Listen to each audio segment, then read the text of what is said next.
Very lucky to have got to the hospital within the Goldilocks zone, because if it had been much earlier, they'd have said, you're not ill enough, go home. And if it had been an hour or two later, it would have been too late.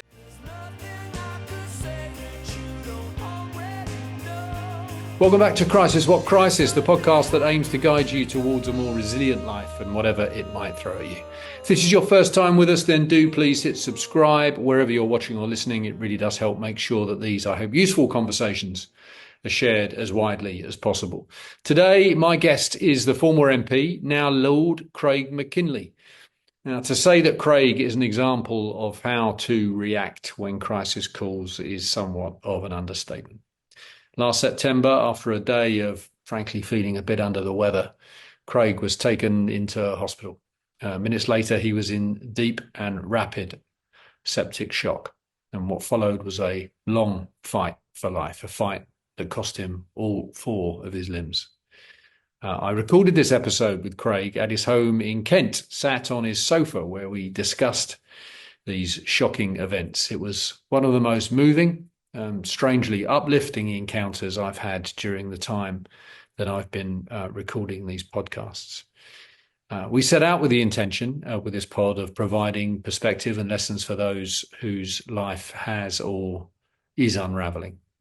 And sat there with his 4 prosthetics, Craig is just the most incredible example of how to confront, accept and move on from a life-changing trauma.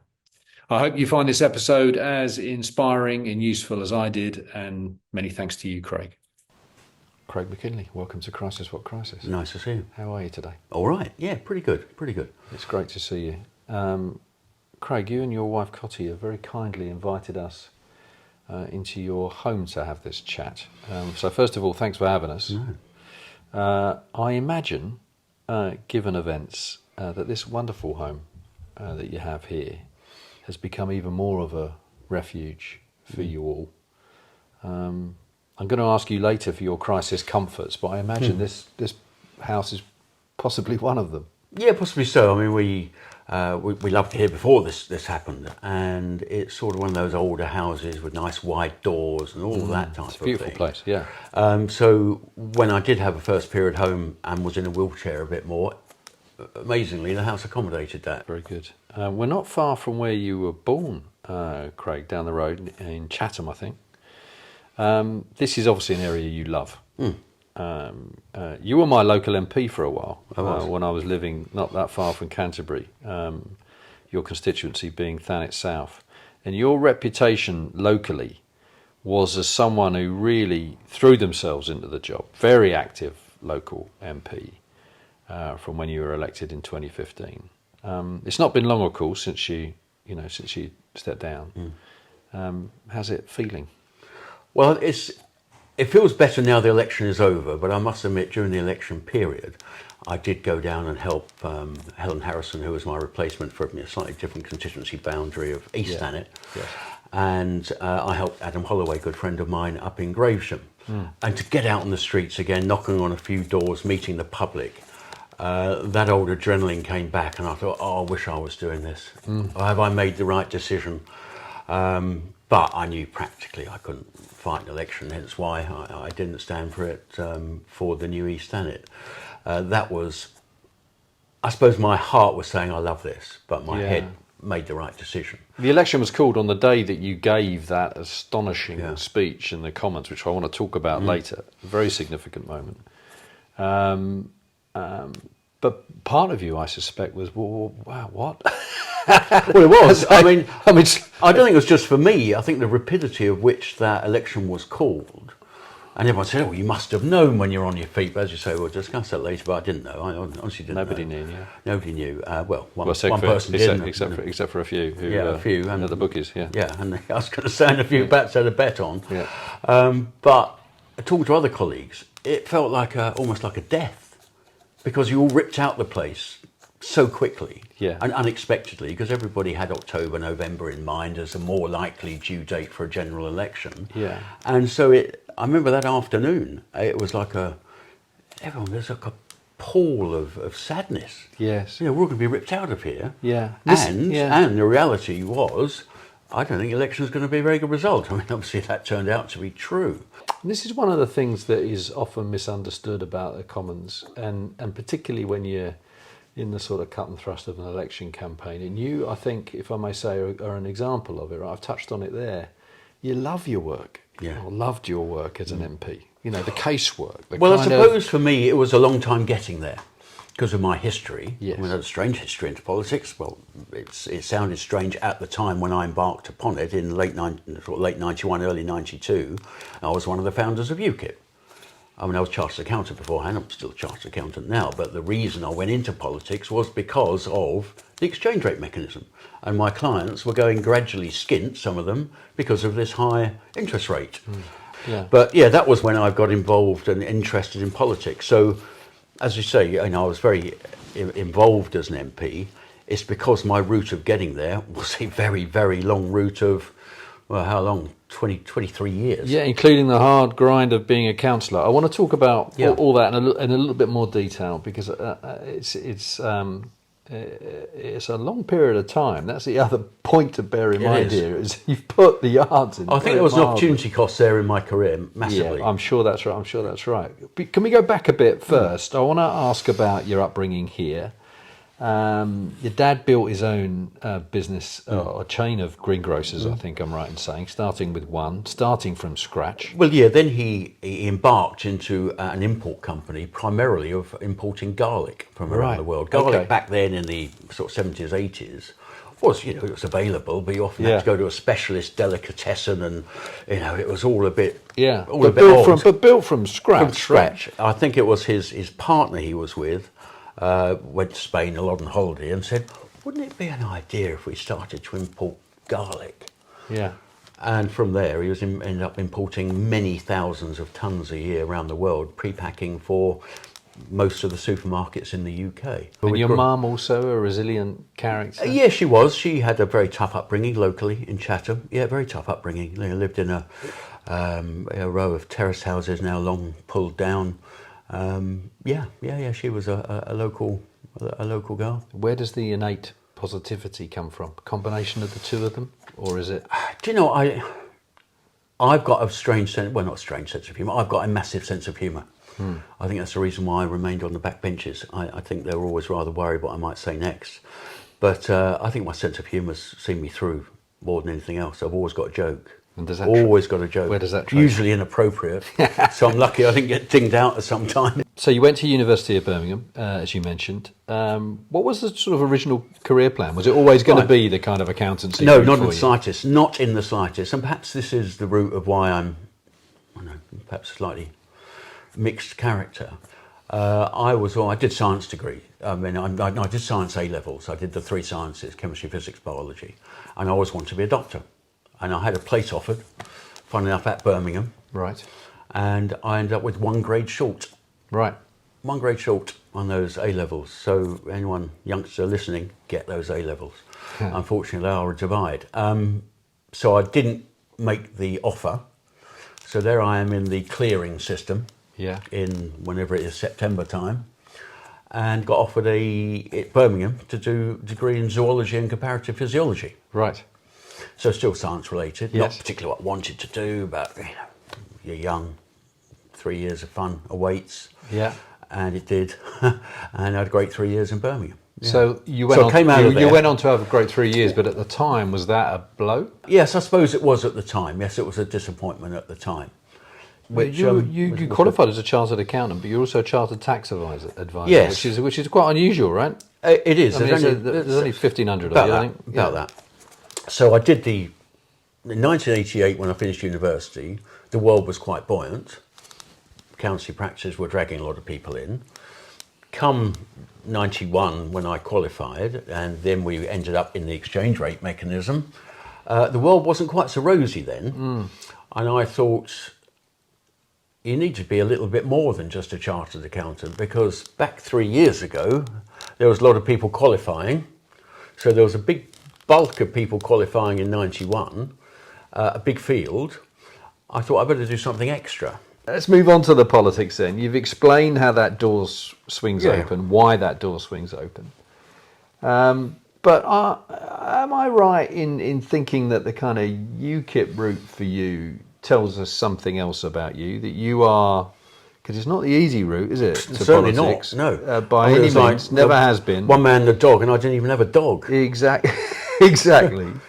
It sort of tells us that you're, a run into the gunfire kind of bloke.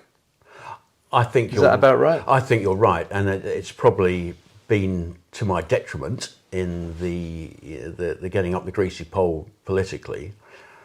And I think my wife's always said that, people are always happy to load your gun, but you're the one who fires it. Right. Yeah. Interesting. Yeah. And, well, it's me. I'm glad. I wouldn't have it any other way, frankly. Yeah. But if you want to just be quiet, ploughing the field, getting on with a career, that's probably not the way to be. Yeah. But anyway, and some stubbornness in there as well? Well, very much so. You don't think about creating a new political party, ploughing your own. But I suppose that comes from perhaps my father having his own independence of having his own business.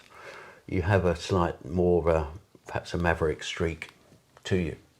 Yes. And I'm only ever prepared to do what's right. So you become a counsellor in the first instance. Well, no. I left UKIP in 2005. So giving it 13, 14 years, you can't say I didn't give it at least a crack of the whip. Yeah. I held various positions. I was national treasurer. I was deputy leader. I was actually acting leader for a while when Professor Alan Sked, the founder, sort of decided to have enough. And it was always riven with arguments, and I suppose new institutions always are. But there was always argument going on. Nigel had joined about 6 months after I did. It wasn't a happy place, really. A lot of characters involved, and it was attracting from time to time some odd characters, and many that had been through every other political party. They sort of gravitated towards the new kid on the block that was showing a bit of shine, and they landed in UKIP. We had some MEPs by then, and I think the defining moment was when 2 of the MEPs were in prison for fraud. And I thought, you know what, I'm a professional person, this does not sit with me anymore. I'm out of here. The opportunity comes to stand Yes. as an MP in Thanet in 2015. And you were, of course, up against Nigel Farage. Yeah. And you beat him. I did. Well, I mean, pretty soundly. I mean, you're a rare Tory who seemed to have Nigel's number, if I can put it that way. Well, yeah. I mean, Nigel and I go back to early '92. Yeah. We used to be great pals. We used to go out together. We were good pals. So you knew what he was about. Well, I did, which was always the mystery of why he stood against me. Yeah. I never really uncovered that. I don't speak to Nigel very often. The last time I spoke to him was at a funeral in London. He happened to be there. I didn't know he was going to be there, and I don't suppose he knew I was going to be there. Big funeral. And we sort of shuffled out together and had a little chat. And it's always been the mystery why he stood. Because why... You think of the dynamics of a Conservative voter in South Thanet at the time. They'd had a previous Conservative MP in Laura Sands, different Conservative to me, more centrist, if you like, One Nation type. Yep. So you've got a new Conservative candidate in me, was ex-UKIP, a huge Brexiteer. So if you're a Conservative in South Thanet thinking, I'm a bit annoyed with the Conservatives' approach to the EU, we've got Nigel standing, I might go for Nigel. You've had a generation of voting Conservative, and now you've got a Conservative candidate that's as Brexity as Nigel. Well, you don't need to move, do you? So what the thoughts were in Nigel's camp to go to South Thanet, I will never know. Not long after you were elected, Craig, you faced a pretty significant crisis. When you're charged with making false election spending declarations during that campaign, you were acquitted, fully acquitted. But it was 3 years before that happened. It was a dreadful experience. That must have been an incredibly difficult period of time. Long and difficult time for you and Cotty. Well, it was. Just give me a flavour of what you're going through. I will. You obviously got elected, did election return that had been prepared by a senior person in CCHQ. And I remember I asked a question at the time even, has this been through the top of legal? Yeah, all gone through legal. Okay, lovely, yeah. Okay, I'll happy to sign that. And didn't think anything more of it, as you wouldn't. I mean, a candidate is out in the streets, pounding the doors, not doing anything much else. So anyway, 2016, we got a full year and a bit actually afterwards, got a probing letter from Kent Police asking a couple of questions, which I wrote back, best of my knowledge, and didn't think any more of it. And took another good year or so before any further progress was made. And I was called in for a under Coulson interview, which is an experience in itself. I'd never had that experience before. But it was only under Coulson. I was never arrested or anything. So it was sort of voluntary interview, but it was a long interview. It was sort of 9-10 hours and faced this file that they'd accumulated, big file. Answered everything I could fully. It was an open interview. It wasn't one of those, no comment interviews. I had nothing to hide at all. So did that, thought very little of it. And it was just before, literally a week before the 2017 election, the Theresa May unexpected election. The CPS they had about 25 MPs on the hook on the battle bus issue, this battle bus that was touring the country. Candidates got it whether they wanted it or not, had no say in the matter. And all of those got gradually knocked off as no further action. And it left me hanging, and they charged me a week before the general election, which in itself, I'm afraid you have to say that stinks a bit. You felt that was politically motivated? Well, I'm not sure. I just thought it was unwise. I mean, do it a few months before or sometime, but not a week before a general election. Yeah. I thought that was when you've had 2 or 3 years to do So this. where are you emotionally, having gone through that period of time of knowing that this thing is kind of hanging there, not being sure? Your innate positivity, I'm sure, kept taking you to it'll be fine. Well, it'll be fine because I knew I'd done nothing wrong. That was the thing. Of course. But also, I suspect a fair bit of anger starts to creep in, right? It does. No, it does. Yeah. Anger with a little bit. Well, no, it's more than a little bit. With those in central office who had sort of created this problem. I mean, all I was doing was fighting an election to the best of my ability. Yeah. And, there were others sending a battle bus and... So once charged, how did you handle that anger? Well, it was only a week ago before the election. Funnily enough, when I was knocking on doors, people actually were angry with me. Right. That the system had actually dared do that a week before an election. Yeah, they were actually angry because people worked it out. They had sort of worked out, and also I don't blow my own trumpet, but I think I was quite liked as a local MP. Yeah, and people were annoyed that the system had got enough power to do that to someone, because at the end of the day, the CPS has got unlimited resources.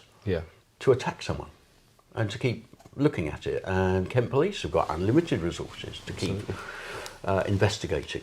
And because I suppose public interest, no doubt there were people within UKIP had kept scratching the itch or itching the scratch, and had kept on to Kent Police until they felt they ought to do some action. I don't want to try and join these two crises because they're not of the same order, obviously, No. Craig. No. But do you think what happened with that case and the emotional pressure that it put you under? There's a theory that with stress and with crisis that there is a bit of a muscle that's going on, right? If you had difficulty elsewhere in your life, it does kind of build a bit of resilience, build a bit of strength. When you came out of that case, having been completely exonerated, completely acquitted, do you think you brought some of the strength from that into what was then to happen, a while later, in 2023? Possibly so, because at the time, I mean, you can't, I'm sure your listeners can't imagine what it's like to be behind glass in Southwark Crown Court for 11 weeks. And with a South London jury, and you're a Conservative MP, not a great place to start, dare I say. So the outcomes are very uncertain. And the outcome, if that had gone wrong, obviously you could have appealed it and all the rest of it, but if it had gone wrong, I'd have been thrown out as a chartered accountant, probably, because it was a potential fraud-related case. Yes. Chartered Institute of Tax might have done the same. So I could have found myself with a criminal conviction, with, you know, those years of hard exams just gone. All gone. You know, that whole qualification gone. So what would have been your potential employability? So you're in there, and you know, the judge does his bit that you see on telly. You know, it's just the foreman if you come to a whatever that you can, all that stuff. Yes, we have. Mr. Mackinlay, please stand. I know, and your legs are like jelly, like jelly. Not guilty. You can just feel, I don't know, just that blood of adrenaline, that rush, that everything is just concluded. Superb. So let's move forward then, Craig, to September 2023. Yeah. You begin that day just feeling unwell, right? I felt a little bit unwell in the morning, and I literally had a sort of 5 minutes lay down on the settee just over there. Just didn't feel quite right, but perked up, and that was it. When I got on with the rest of the day, I actually did a Jeremy Vine piece on Radio 2. Came home, we were due to be going on holiday the next day, or an early morning flight, and I said to Cotty, I think I might go to bed early. We've got to get up early anyway. I'm going to go to bed. Went to sleep, no great problem, but during the night got up and was sick quite violently, a few times. And by sort of 6, 7 in the morning, my wife said, God, you just look pale. You look very pale. I can't feel a pulse. Your hands and arms are very cold. She phoned paramedics. They phoned 999, and you know they came half an hour or something. A couple of women, and they did the normal stuff. My blood pressure. My Cotty had already done blood pressure. She's a pharmacist. Done blood pressure, and we'd even done a COVID test because I think there was a bit of COVID about. We found that test at the back of the drawer, which we probably all got kicking around, and that was negative. Temperature was fine, so all the normal stuff was fine. And paramedics did the same and said, well, you're really not ill enough to be taken in. And Cotty sort of remonstrated with them and said, you know, I've never seen him this bad, please do take him in. So they took me in, it wasn't blue lighted, and within half an hour of being there, I went this very strange blue, like your shirt. Very strange blue. And that was the start. That was within half an hour of going to the hospital. And that was the start of septic shock, when things have got very serious. But an extraordinary variant, if you like, of septic shock, because Yes, usually it was so quick. So quick. Well, usually you get a few days grace. You might be going downhill. I know there was a colleague in Parliament, Mike Wood. He had sepsis, and he started feeling unwell on the Sunday, and it wasn't till the following Saturday that he felt ill enough to go into hospital. Right. So you often get a few days grace, and you know, we're a medical family. Cotty's a pharmacist, her brother's a GP, my brother-in-law, her sister's husband, is an A&E consultant. So it's not as if we haven't got people to reach out to. So if I'd had those few days grace, I think one of those would have recognised, this could be sepsis, we better do something. And then you'd have been on the pathway that none of this would have happened. But this literally happened within about 14, 16 hours. Yeah. And have they been able to sort of point at something that explains the only why thing it they was could so find, rapid? the only thing they could find, it took a lot of looking for apparently, my chest was absolutely clear, but they said it could have been pneumonia. Pneumonia was the only thing they found, but I understand if they do a swab of your or my nose today, we all carry a bit of pneumonia. It all depends whether it actually then escalates into doing something. Yeah. But pneumonia was the best they could come up with. Yeah. But it was almost unfair that it happened so quickly. Well, that's what I wanted to ask. I mean, did your mind go to that because it was such an unusual set of circumstances? Did that trigger you towards, why me? A little bit, but there's no point going there really. You can do, yes. You could go, why me? And sometimes when you wake up in the morning, having had a normal dream, when you're walking and using your arms in your dream, you wake up in the morning and see what you've got. Obviously, don't wear these at night. Don't wear the legs at night. You're laying there with your stumps, and you look in the morning and go, oh yeah, that's me. And that's an every morning. Not every, but some mornings. I think it all depends about, I suppose, the vividity of your nice dream. I think might have something to do with it. Yeah. When you're doing normal things with all your limbs, so you do sometimes have that flash of, yes, why me? I think there's a key here. There's a real key, and this is the message that I've said to people: don't dwell on what you can't do, because therein lies a bit of a pit of despair. Yes. Celebrate what you can do, because every day you find something new that you can do. Yes. But, well, there you are. You've just given us another demonstration of your innate positivity and resilience. But on those days when you wake up having had that dream, having to, right, okay, yeah. Yeah. The kind of positivity then, or the state of mind that then gets you through that day, that seems innate in you, has had to become obviously a bit more of a conscious decision. You are consciously saying to yourself, no, I'm not going in that direction, I'm going in that direction. Yeah. That's the change? Yeah, it is, but it's not to say I'm not irritated, ratty and frustrated quite often. I'm sure. Yeah, because you're trying to do something. And with the practicalities of it, right? Yeah, practicality of trying to do something that should be so simple. It's now taking a long time and it's complicated, and you sort of drop things and all of that. So yeah, there's a lot of bad language during the course of a day. But yes, you have to snap out very early in the morning and not think, oh, look at me, oh, woe is me. Let's just take a step back. It seems clear from what you've told us, Cotty saved your life. Without doubt, yeah. Without doubt. Because I insisting that you were... Well, even on the day, I was doing probably that man thing, saying, oh, don't worry, don't call the ambulance, I'm all right, I'll be all right, I'll be all right. Don't want to cause too much of a fuss, and certainly don't want to go anywhere near a hospital. Yeah. That's usually the male trait, I think. Yes. But no, without Cotty insisting that there's something seriously wrong here. Yes. And I think she had already come to, this potentially could be sepsis. Right. I wouldn't be here. I'm very lucky to have got to the hospital within the Goldilocks zone, because if it had been much earlier, they'd have said, you're not ill enough, go home. And if it had been an hour or two later, it would have been too late. Once the septic shock took over, the decision was made to put you into an induced coma for 16 days. You talked a bit about what you remember of that, which is not much, but you do remember some of the dreams. Wonderful dreams, probably enhanced by fentanyl and morphine, I suppose. But the most incredible dreams. I was a king of Gibraltar. That was a good one. I was sent off on a mission with a couple of MP colleagues to sink the Iranian fleet that had been provided by France. You've tried to pick that one apart. And we succeeded, so that was rather good.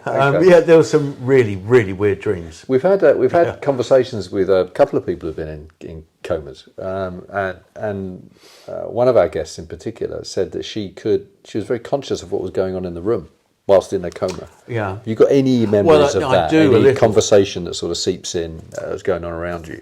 I do, because you always think, when you see, before this happened to me, people in coma, they get the celebrity comes in and talks to the child, or they, playing things, and you think, oh, really? Not quite sure about that. But anyway, I remember quite clearly, actually, because she played a talking book. And I remember the talking book. It was Animal Farm, funnily enough. And of course, what you're not aware of is what Cotty's going through. No. So she's told that you have I think a 5% chance of survival. Yeah. And indeed, the conversations that she had went a bit darker.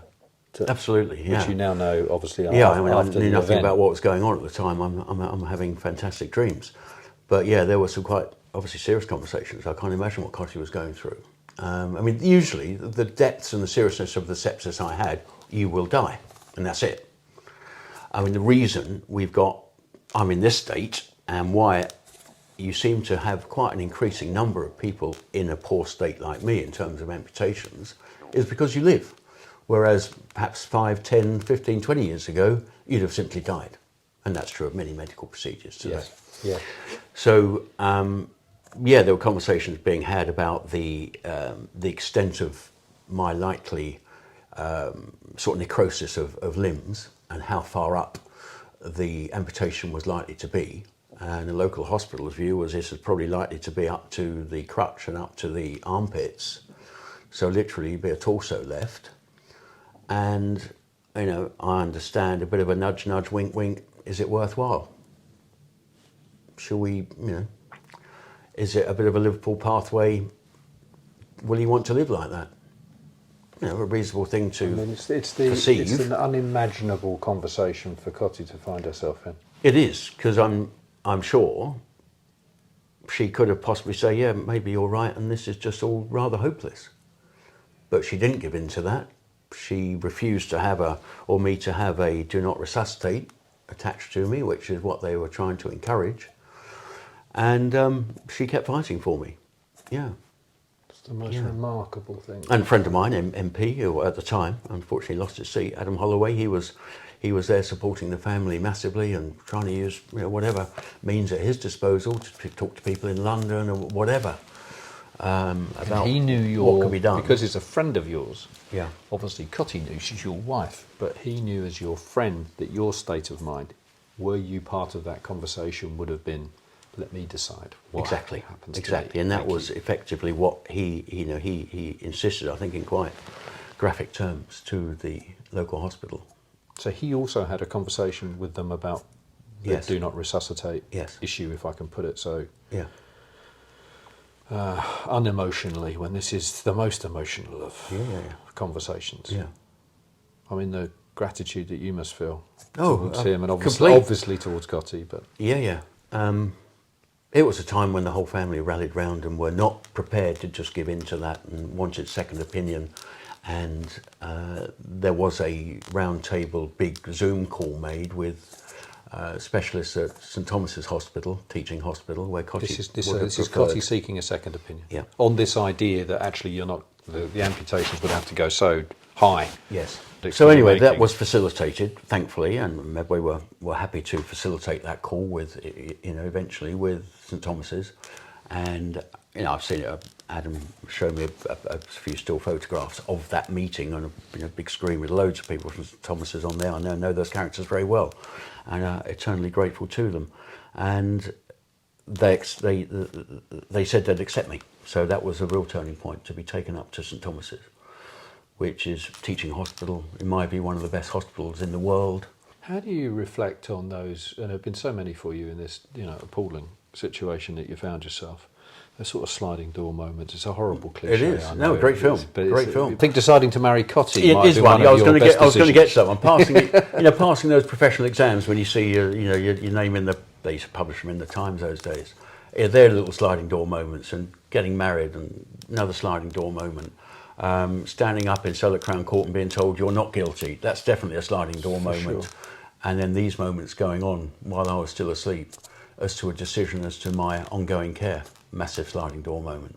Yeah. So And I suppose the decision not to stand again, potentially another sliding door moment, because you go up a completely different pathway of life. Yes. Yeah. But you can always tell all of those ones, Yeah. and they end up etched in your brain as these were those few pathways. You probably have no more than half a dozen across a life Yes. that are really important. That's exactly right. The issue, I suppose, is where do you allow your mind to rest? Do you rest on the negative sliding doors, or do you rest on, because you've had a fair few of those too, Yeah.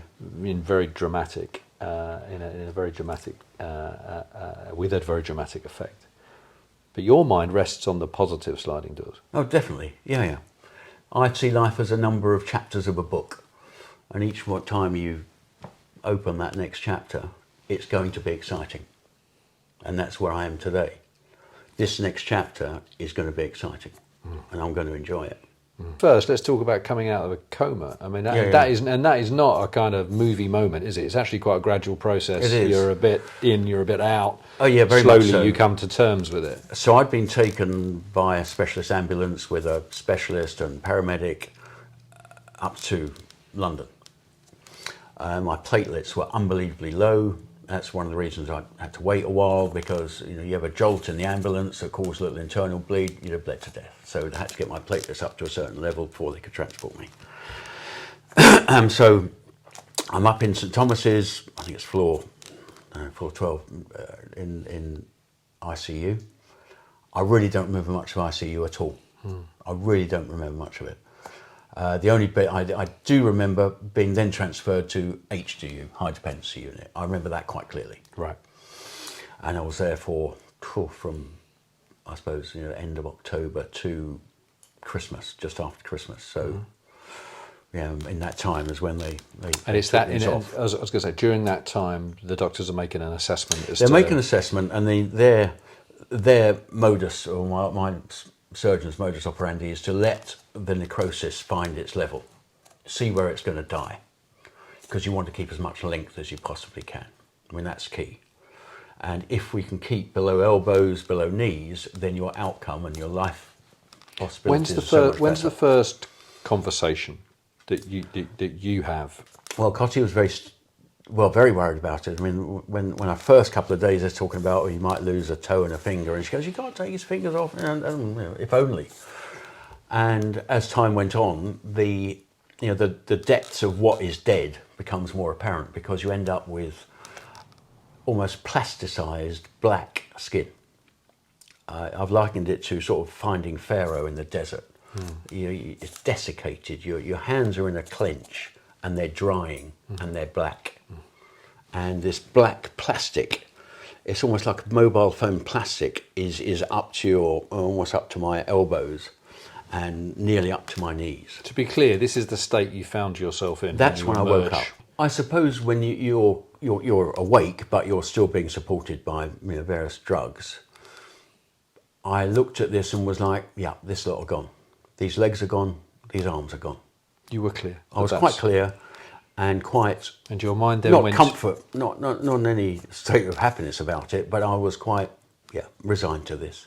This is going to happen, and I can see this is going to happen. I'm not worried about it, but that is it. Just get used to it.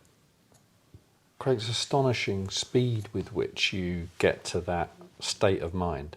On one level, I think I was probably kidding myself to an extent that take these off and so what. I think I was in that view of, okay, yeah, so these go. We're in a modern age. We can get some prosthetics and stuff that works. Your mind really went to, it'll be fine. Yeah. Yeah, it was. Not just I'm going to deal with this. The reality move is, on. Your mind went to this will be fine. It is. I mean, the reality is, it isn't as fine as I first thought it might be. Of course, it's worse. It's obviously worse and more difficult to get used to. But my mind got to, oh well, this is going to happen. We'll get on with it, and we're in a modern place, and we can get something that'll cope with all this. And a sense of gratitude that you were alive. I hadn't really thought about that because I hadn't realised how bad I'd been, you see. So I didn't know I was so close to death. Right. So when was that explained to you? That was Cotty explaining rather more about what happened at the first hospital.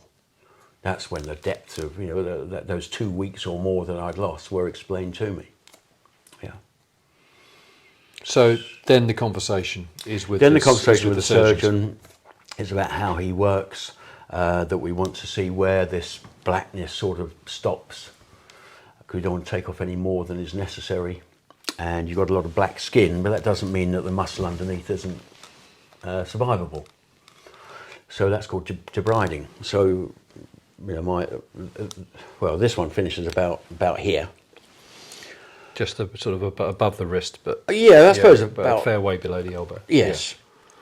And even though it was black up to here, his view was, right, we can take the black off.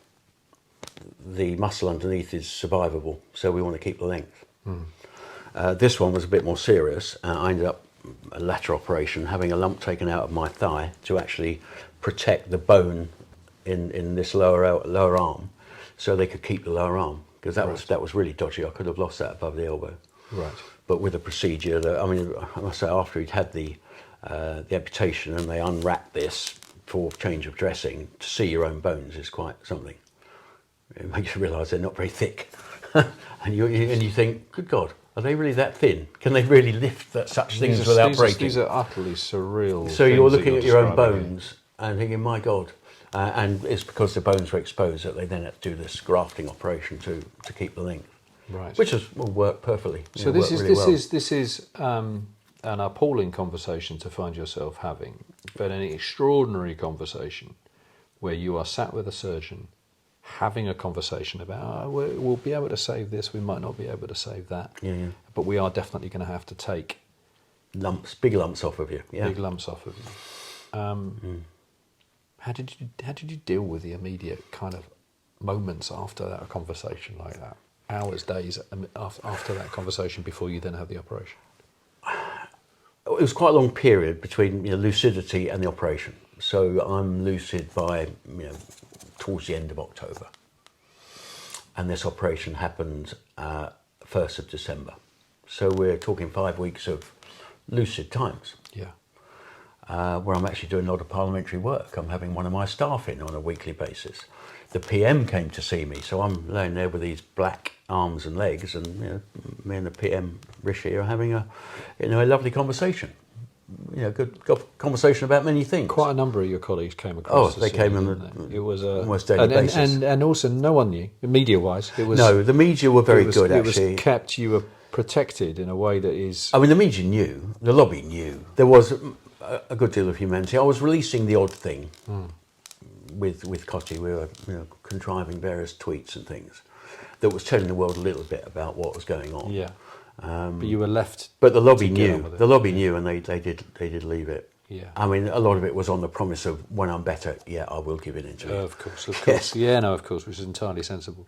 So, you know how far in advance that this operation is going to happen? Oh, on a long December way in 1st? advance. Yeah, so a good month. And the date is there. The date. And you are moving towards that date. I'm moving towards that date. I'm actually getting increasingly unwell because effectively you have got dead skin and dead muscle attached to you, and you're suffering from a lot of fevers, right? Because you've got dead stuff attached to you. There is, infection going on. This is gangrene. Yes. This is a dry gangrene going on, and your body doesn't like that very much. So I'm on antibiotics. I'm on lots of things just to keep that in check.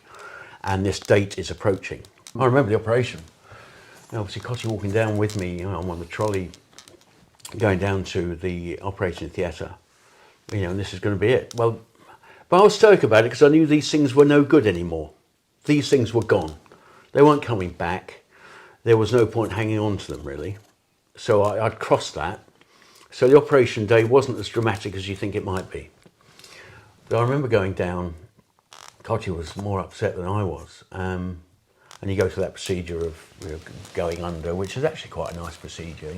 Count to 10, and you only get to about 4, and you're away. And I remember waking up, thinking, because no time goes by. When you're under general anaesthetic, it's like no time. It's like the best sleep you've ever had. You wake up and you think, it's time has stood still. So I thought, they can't have done this. I haven't been under for more than, they must have sort of thought about it and not going to do it. I looked at the clock in the recovery room, and it was like 3 in the afternoon. I'd gone down at about 10, and then I sort of looked down, and they've done it. Yeah. In that moment for you, as you reflect on it now. Yeah, it was quite a moment. All I wanted to do was talk to Cotty, and the recovery nurse. I said, "Can you phone my wife?" And remarkably, I could, because you've just had a hefty dose of general anaesthetic. I said, this is our number. And straight out, I can remember it straight away. And she phoned, and she came down. And that first conversation between you? Well, again, I think Cotty was more upset than I was, but it was a milestone towards recovery. It was a milestone that had to come, and that had come.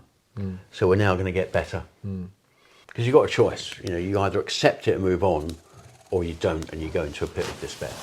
That's your choice. I mean, the scale of it. Yeah. The change of, or rather the impact, the immediate impact on your future, how you are going to live, the practicalities. Never mind, you are a practical bloke. I am, but I don't you think you are someone who, before this operation, is literally sitting in a hospital with your blackened limbs, but insisting that you do your constituency casework. Yeah. You've got the Prime Minister coming to see you. You've got other MPs. You're chatting about the world around. You're chatting about politics. You are a practical, kind of let's get on and get it done kind of bloke. Yeah. And yet this doesn't seem to have undermined that. It hadn't. Fundamental about you at all. I hadn't perhaps computed the scale of what life would be like. Perhaps I hadn't. I think that's fair to say. That the recovery would be quick, it would be easy, you'd be getting some prosthetic limbs, and off you go. Off you go in life, and things aren't going to be that much different. So I think I was ill prepared for that, and probably had kidded myself that it's going to be a lot easier. So out of St Thomas's, you then went into. I went to this place called the Advocacy Rehabilitation Unit. Quite a unique unit. It's only got 12 beds, so quite a unique facility. It's just set up for amputee rehabilitation, taking people from all around the country. There was a guy in there from Devon, another one from Cardiff, who have lost their limbs, through a number of things. Often, I mean, mostly they were older men. Funnily enough, the whole period I was there was just men. It's usually, if you say a characteristic person would be an older man, divorced, not looking after himself very well, bit of diabetes, goes wrong, loses a leg because of vascular problems. But there was another chap in there with me, exactly the same as me, sepsis. Right.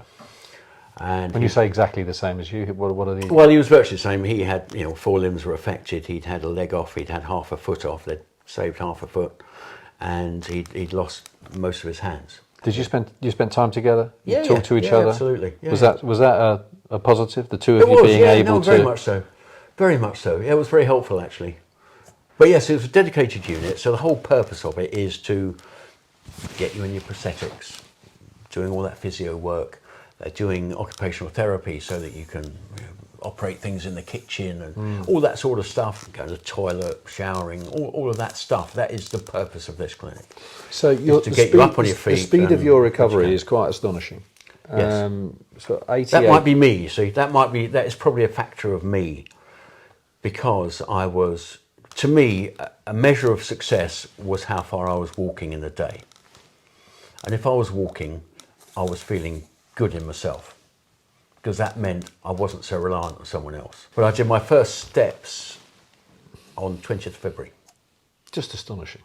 I know by now you're seeing your daughter regularly. Yeah, she's coming up to hospital. Olivia's coming up to hospital. You're spending time together as a family. Yeah. Probably more time than you did. Well, exactly. I make that point regularly. That I've seen more of Olivia in the last 4 months than I did in the last 4 years. Yeah. And that's not good. And that's altered your perspective on life. It does. So anyway, we're in. Yes, in the early days, we're in St Thomas's. They've provided these first legs, and I'm getting physio work there because your body just disintegrates really, staying in a hospital bed for that long, not moving very much. You go downhill very rapidly. I mean, I've never had fat legs. I've always joked I've had chicken legs, but they really became sparrow's legs. Right. Literally, they looked cadaverous. So the main job was to just build your muscles. Craig, let's talk about your return to the Commons. Yes. It was a really wonderful moment that I think touched a tremendous amount of people, and not just in the UK, around the world. A rare moment, if you like, that showed we'll use that word, humanity of the place. That's too often buried under the cut and thrust of politics. Your family were there with you as well, up in the gallery. My father was there, my father-in-law, Cotter's sister, and a group from the ARU and my surgeons. They were there as well. Yeah, well, it was a remarkable day. But the reaction of the place, and obviously around the world. I feel lucky to have done it, because I could have just as easily the week before, because the speaker had organised that. Yeah, we'll come to Speaker's House first, and we'll sort of greet you back, and all of that was televised.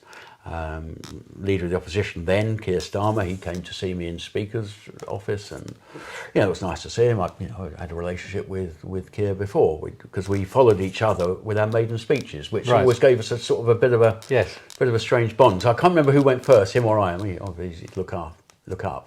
And you're always very kind to the one who precedes you. So I don't know if he was kind to me or I was kind to him. But anyway, we've always had a sort of a relationship. But yes, came back. Such a greeting, and I suppose it was like no time had gone by. It was actually quite. Sorry to jump around a bit, but there was a certain Kent colleague. So I'll name him, Greg Clark, who, dare I say, is not on the same wing of the Conservatives as myself. Yes. I wouldn't have thought. In more One Nation than me.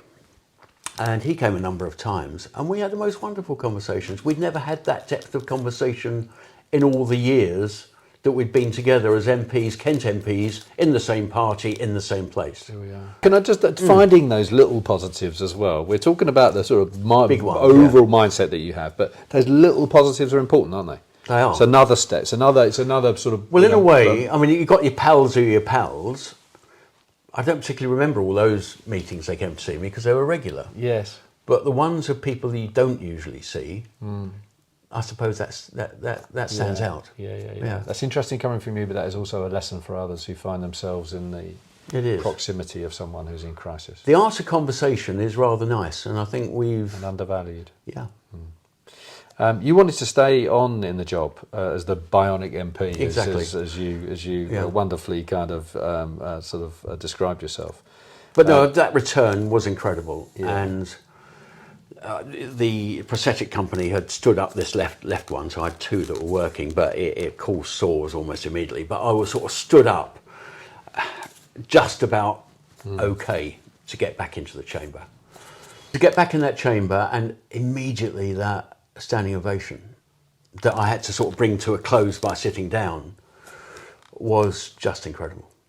Just incredible, and the film of that period, and graciously, obviously, it set up with the speaker. I knew I was going to be called. It wasn't a surprise when he called me. It was like, yeah, of course we're going to get you back in because you've been away for 8 months. And he gave me the latitude to ask rather more than a PMQ, as to make something of a statement. It was a wonderful moment because you could see the genuine reactions of people around you. Yes. Not just the fact that they were applauding, you could see the expressions on their faces. Oh no, I watched it again last night. You look at some of the photos and you can see these sort of beaming, and there's one I remember, it's my good friend Gareth Johnson lost his seat. He's just behind me almost in a sideways shot.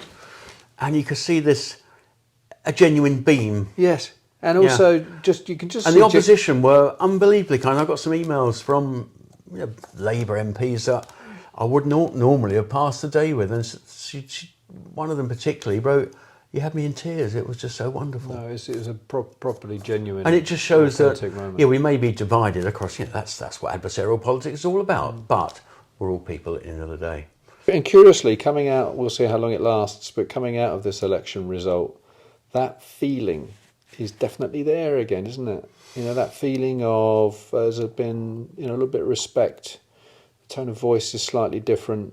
It's a bit more civilised. We'll see how long it lasts, because politics can take over. But it can. I would argue that your moment, because it came on the day that the election was called.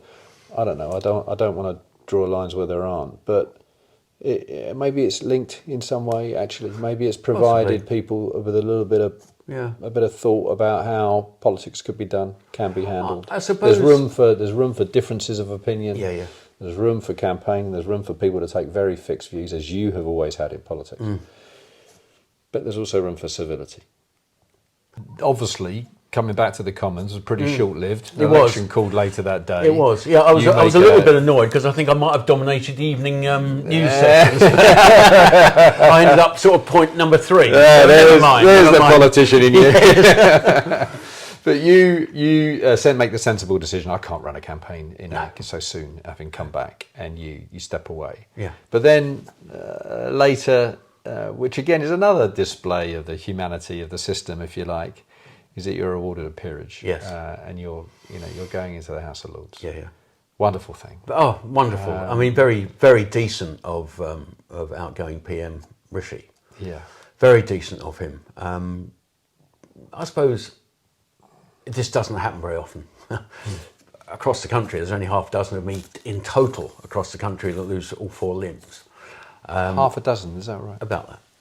I think it's probably increasing as people survive, whereas years ago you wouldn't.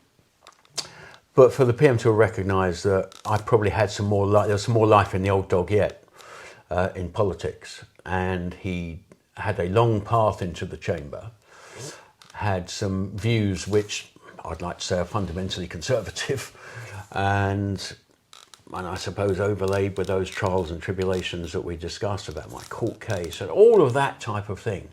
That politics had been a hard grind to me, a tough seat to win, and then all the problems, and then to be hit with this when I still have things to pursue, not least, Brexit's done, sort of. Okay, I'll take it as to where it is. Net zero is going to be a very big thing of mine, as well as all the campaigns about sepsis and limb provision that's appropriate for people. Yes, you feel very strongly, don't you, that is in the wrong place in this country? Completely wrong place. I mean, obviously, if you're listening to this, you can't see it. It's a bit like pot black, and the pink's behind the red. But if you look at what the NHS have provided me thus far, it's this sort of blunt rubber hook-like instrument, which they could have knocked up in medieval times. Yeah. Would have been no different. Functional doesn't quite get there, does it? Doesn't really Yeah. do much at all. Yeah. I've said in many media spots that all I can see it's good for is breaking windows and pub fights. But when in 2024, how many years? 55 years after putting man on the moon, that is the best they can come up with. Whereas in my right arm is what the private sector will provide, which gives you hands and fingers that move and functionality. And the NHS will provide this, but it'll take them about 3 years for them to give it to you. Yes. So you think, well, I'm ready. They will pay for it one day. Yeah. Why not do it now? Yeah. Rather than hang you about for 3 years. So that's a clear campaign. That's easy, and it's quite an easy one. Yeah. The other one, of course, will be recognising sepsis. Yes. It wouldn't have worked for me because mine came on too quick. Yes. And the NHS is good at recognising sepsis once you're in, but the big recognition has got to be within families and friends. Yeah, exactly. So if you do have the benefit of those few days when you're going downhill, Yeah. it's recognised on day one or two. We had Jason Watkins on the pod who lost his daughter, mauled very sadly to sepsis, and that's that kind of awareness campaign. It is understood by medics, but the communication issue, if you like, around sepsis is not where it should be. It's a bit like the FAST campaign for stroke. Yes, indeed. You want that similar exactly to sepsis. Yes, indeed. Look, Craig, thank you so much for sharing this story with us. I'm incredibly grateful, and I'm afraid I am again going to disagree with you. Your story is astonishing. The way you tell it is in and of itself just astonishing. And I think that anyone listening or watching this would just want me to say to you, kind of thank you, really, because it, I think, provides lessons for anyone who's facing difficulty. Yeah. Please God, nothing of the scale that you've had to face. Yeah. There's just so much to learn from it, and that innate positivity that you have is. Well, just, let me give you it's the just message: is don't dwell on what you can't do, rejoice in what you can. wonderful. If you've enjoyed this conversation with Craig, then please do leave us a review. It makes a big difference. You can watch the full episodes on YouTube, follow us on Instagram and TikTok, and if you hit subscribe, you'll find loads more crisis conversations. And as always, full transcripts are available on our website, along with links. Just head to crisiswhatcrisis.com. And thanks so much for listening.